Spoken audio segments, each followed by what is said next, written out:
बात करेंगे उत्तराखंड के साथ साथ दूसरे पहाड़ी इलाकों के बारे में भी, जहां लगातार हो रही बारिश और लैंडस्लाइड के चलते हड़कंप मच गया। हिमाचल से लेकर जम्मू कश्मीर तक लैंडस्लाइड, बोल्डर, ओलावृष्टि ने मुश्किलों को बढ़ा दिया है। मंडी में पहाड़ी का बड़ा हिस्सा भरभरा कर नाले में गिर गया था, तो कांगड़ा शिमला हाईवे पर भारी बोल्डर गिरा और सड़क जाम हो गई। बोल्डर से बचने की कोशिश में श्रद्धालुओं की कार पलट गई थी। हालांकि अच्छी बात यह रही है कि ये श्रद्धालु सुरक्षित हैं, जान इनकी बच गई है। कितना बड़ा ये बोल्डर है, ये देखकर आप अंदाजा लगा सकते हैं कि कितना बड़ा ये हादसा हो सकता था। अलग अलग जगहों पर तमाम जो रोड मार्ग हैं वो इसी तरह से बाधित हो जाते हैं लैंडस्लाइड या बोल्डर गिरने की वजह से। और सबसे मुश्किल काम होता है फिर भारी बारिश के बीच सड़क को फिर से सुचारू रूप से तैयार करना।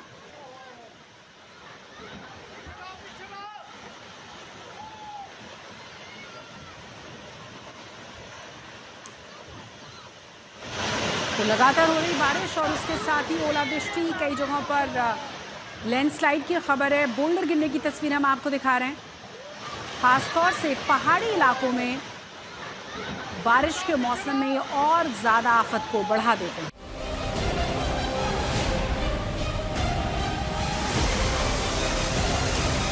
कुदरत का कहर, तर का पहाड़, भर भरा कर गिरा मलबा, कहीं नाले में समाया मलबा तो कहीं सड़क पर गिरा भारी बोल्डर। मंडी जिले के कटौला तहसील के नागनाला में शनिवार सुबह पहाड़ी से भारी भूस्खलन हुआ। अचानक पहाड़ी का बड़ा हिस्सा भर भरा कर नीचे आ गिरा और मलबा नाले में जा समाया। लैंडस्लाइड का खौफनाक मंजर कैमरे में कैद हुआ। भूस्खलन होते देख आसपास के लोग सहम गए। हालांकि राहत रही कि कोई जान माल का नुकसान नहीं हुआ। खतरे को देखते हुए प्रशासन ने 3 घर खाली करवा दिए।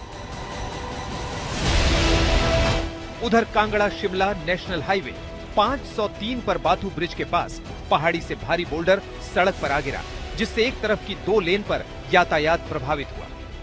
इसी दौरान बैजनाथ मंदिर से लौट रहे 5 श्रद्धालुओं की कार बोल्डर से बचने की कोशिश में पलट गई। गनीमत रही कि 5 लोग सुरक्षित बच गए। हालांकि कार बुरी तरह क्षतिग्रस्त हो गई और एयरबैग खुल गए। हादसे के बाद स्थानीय लोगों ने कार सवारों को बाहर निकाला। वहीं यातायात को दूसरी तरफ से डायवर्ट किया गया। स्थानीय लोगों ने संवेदनशील हिस्से पर मानसून के दौरान पहले से सुरक्षा इंतजाम की मांग की। उधर जम्मू कश्मीर में भी भारी बारिश ने मुश्किल बढ़ाई है। उत्तर कश्मीर के कुपवाड़ा, बारामुल्ला और हंदवाड़ा में तेज बारिश और हवाओं के चलते अचानक नदियों और नालों का जलस्तर बढ़ गया। हालांकि राहत की बात यह है कि अब तक बड़े जान माल के नुकसान की खबर नहीं है। वहीं शोपियां के कई इलाकों में ओलावृष्टि और तेज हवाओं ने फसलों को नुकसान पहुंचाया।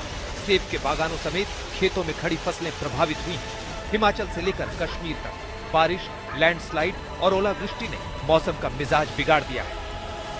ऐसे में पहाड़ी इलाकों में प्रशासन के सामने लोगों की सुरक्षा सबसे बड़ी चुनौती बनी हुई है। आज तक ब्यूरो। तो मैदानी इलाकों का भी हाल कुछ वैसा ही है। यूपी के प्रयागराज और वाराणसी में गंगा नदी उफान पर है। घाट डूबे हुए हैं पानी में। पानी बढ़ जाने की वजह से गंगा आरती को भी अब ऊपरी हिस्सों में ही शिफ्ट कर दिया गया है। हमारी इस खास रिपोर्ट को देखिए। कुछ दिनों से गंगा में आई बाढ़ की वजह से बढ़ते जलस्तर के कारण लगातार जो ये चीजें हैं ये भी प्रभावित हो रही हैं। और इस समय हमारी मौजूदगी वाराणसी के इस अस्सी घाट पर है, जो न केवल धार्मिक आध्यात्मिक लिहाज से महत्वपूर्ण है बल्कि पर्यटन के लिहाज से भी महत्वपूर्ण है, क्योंकि इसे काशी की चौपाटी भी कही जाती है। रोज यहाँ हजारों लाखों की संख्या में आस्थावान श्रद्धालु आते हैं। साथ ही सावन का पावन माह चल रहा है तो यहाँ गंगा स्नान करते हैं, बाबा के जलाभिषेक के लिए जल भी ले जाते हैं। लेकिन देख सकते हैं हमारे ठीक सामने की ओर जो हवन कुंड है सुबह बनारस का, वे जलमग्न हो गया है। तो वहीं दाहिने तरफ जो 7 प्लेटफॉर्म आरती के बने हुए हैं वहां तक पानी पहुंच गया है। तो ठीक पीछे सुबह बनारस का जो मंच है, यहाँ पर रंगारंग सांस्कृतिक कार्यक्रम होते हैं, ये भी बाढ़ के पानी से प्रभावित हो गया है। 2 सेंटीमीटर प्रति घंटे की रफ्तार से गंगा में बढ़ाव जारी है। माना जा रहा है कि अगले 1 से 2 दिनों में चेतावनी बिंदु से तक गंगा का पानी आ जाएगा। तो खतरे के निशान तक भी अगले 3 से 4 दिनों में पहुंच जाएगा। हालांकि अभी चेतावनी बिंदु से गंगा 1.5 मीटर तो खतरे के निशान से 2.5 मीटर नीचे बह रही है। एहतियातन नौका संचालन पर पहले से ही रोक लगी हुई है। गलियों में और छतों पर चौदह महाशमशान, मणिकर्णिका घाट और हरिश्चंद्र घाट पर हो रहा है, तो छतों पर ही आरती भी हो रही है। एनडीआरएफ, एसडीआरएफ, जल पुलिस और गोताखोर की टीम लगाई गई है। 46 बाढ़ राहत शिविर बनाए गए हैं, तो 21 बाढ़ चौकियां भी हैं, लेकिन फिलहाल यहाँ पर सुरक्षा के इंतजाम में कमी देखी जा रही है। लोग रिस्क उठाकर अभी भी बाढ़ के पानी में बड़े जलस्तर में स्नान कर रहे हैं, पूजा पाठ कर रहे हैं, तो जान जोखिम में डालकर यहाँ अभी भी लोग खतरा मोल ले रहे हैं। माना जा रहा है कि अगर बाढ़ की रफ्तार ऐसी रही तो अगले 1 से 2 दिनों में चेतावनी बिंदु के बाद गंगा खतरे के निशान को भी पार कर जाएगी। रोशन जायसवाल, वाराणसी, आज तक।